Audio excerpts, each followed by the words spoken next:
Challenging. Exciting.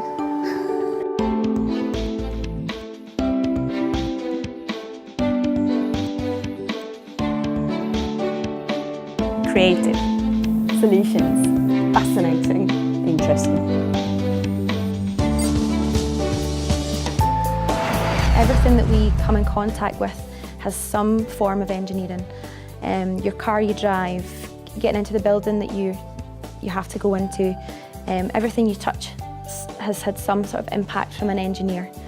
It's about using our understanding of the physical world, of physics and maths, but it's doing something creative with it. It's coming up with solutions. Roads, bridges, structures, buildings, mechanical systems, electrical systems. Engineers are responsible for everything that makes our life easier and more fun. Everything from cars to communication over internet, from the sports gear to the aeroplanes we fly on holiday, energy resources, everything.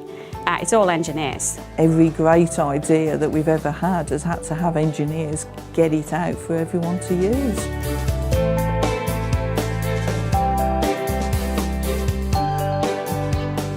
It's commonly said that engineers have saved more lives than medics. And if you actually think about what things were like in the last century, people dying because of lack of clean water, all those things are put to right by engineers. Engineers tackle, I think, the biggest problems that people face today. Where are we going to get all our energy from?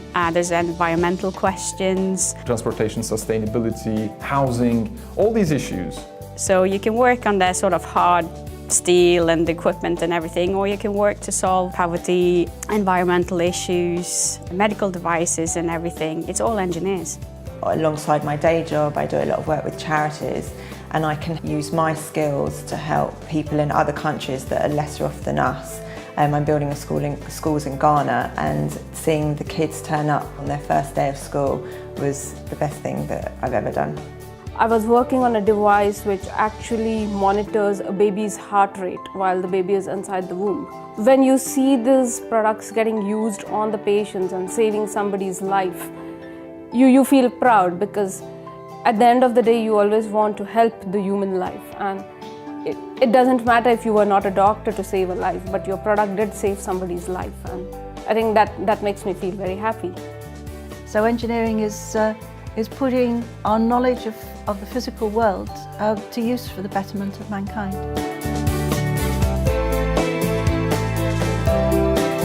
If you have a curiosity in exploring how even a mobile works.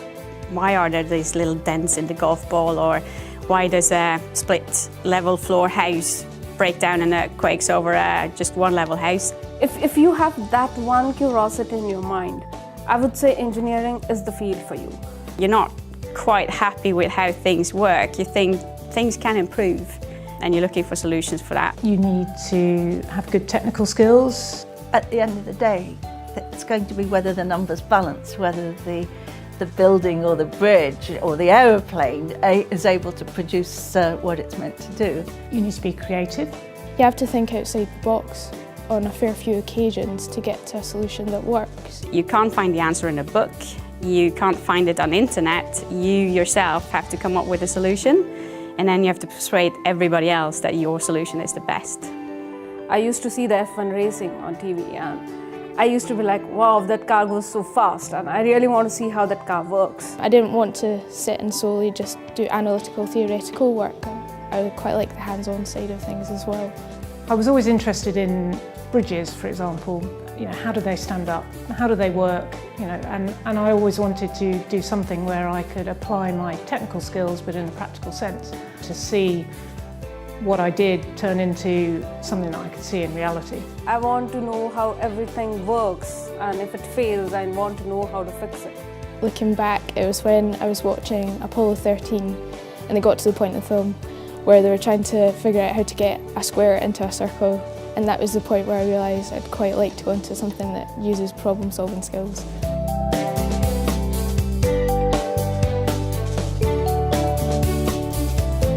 TRW is a company who deals with making cars safe, airbags and seatbelt systems and braking systems that potentially can help protect people. Say you are on a motorway and you unintentionally are actually going to cause a collision or things like that. You know, you're departing a lane and you're not really calculating the distances. So these kind of softwares will warn the driver actually that, you know, you are into a critical zone and you better slow down, or, you know, you better take control of the car. The Bloodhound project is a land speed record project based in the UK. We're going for 1,000 miles an hour, so the car's being designed to reach 1,050. We're using a jet engine from a Eurofighter to get the car rolling, but then we're using a hybrid rocket to bring the car up to 1,000 miles an hour. And the rocket is using 1 tonne of high-test peroxide, which is HTP, which has to be pumped into the rocket in 20 seconds. So to do that, we needed a Formula One engine, which can give us the power. The Cosworth have donated one of their F1 engines that you still see running around the circuits at the moment, which will be doing that job. Baker Hughes, we are the biggest service company for the oil and gas industry. Everything you need to drill an oil well, really, from the very start of it until the oil comes out of it. We deliver solutions for that. If you can imagine that oil and gas is stored underground, it's not like a reservoir or a lake of oil. It's stored within rock, and when you take that oil out of the ground, the rock breaks up and can cause damage to formation equipment. It can be very costly, time-consuming to get rid of. And so what we do is go down with some sand screens and prevent that broken material from coming to surface. It's a global company and there's so much opportunity for you to travel and go anywhere and work anywhere in the world.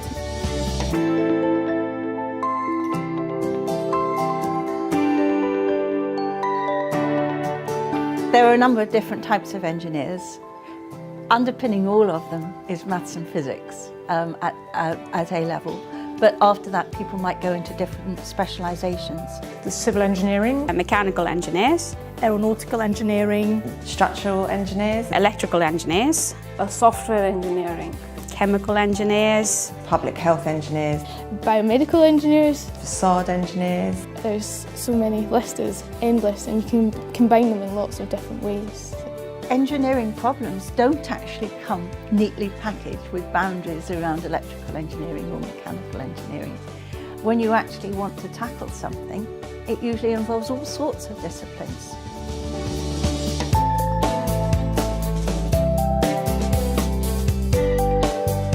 you might be thinking, you know, now I know what engineering is, but how do I get there?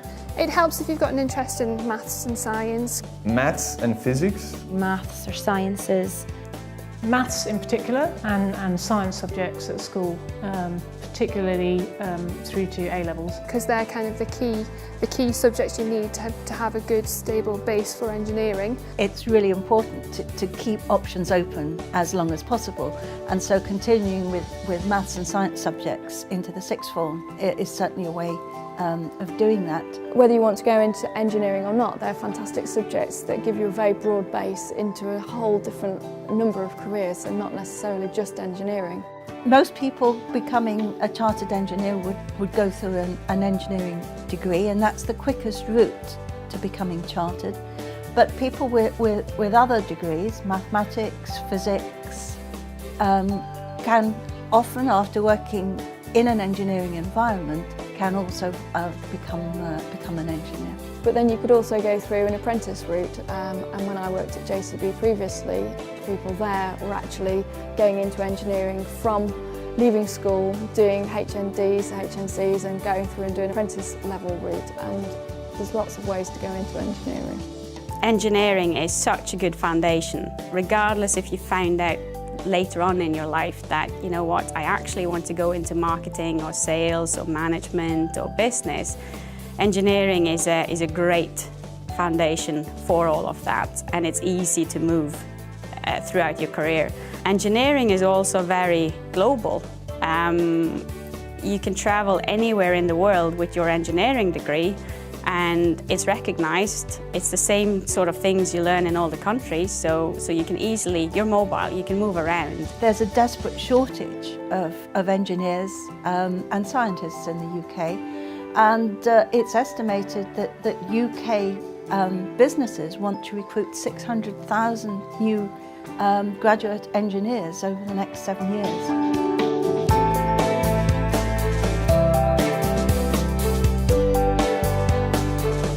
There's a whole range of salary levels within engineering. I think, first of all, at the starting level for graduates, it's probably up there with number 1 and 2 in the best paid level for recent graduates.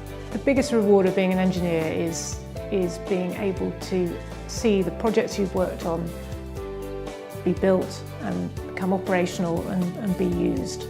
I have a couple of bridges that I've worked on, and they're now there, and I can see them and I can go on them and I can see people using them, and to me that's the biggest reward ever.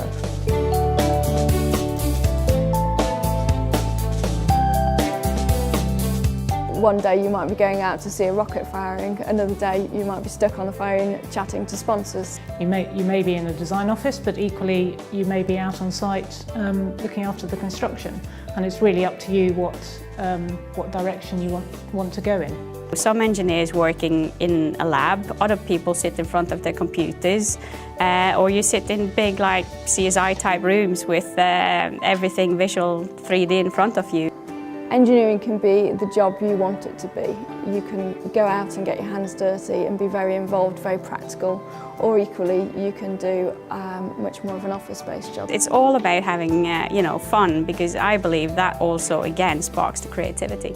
If you think engineering is a job you want to do, go ahead and do it. Don't worry about what anybody else thinks. If it's something you enjoy, then that's the main point.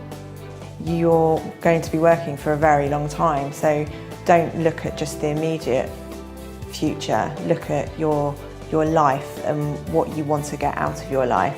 You're actually almost like an innovator. You're trying to find new solutions, whether it's just a small improvement to something or coming up with a whole new energy source. What I do is not what most people do. And when I look back on my life, I'm going to be able to say, yeah, I did something different.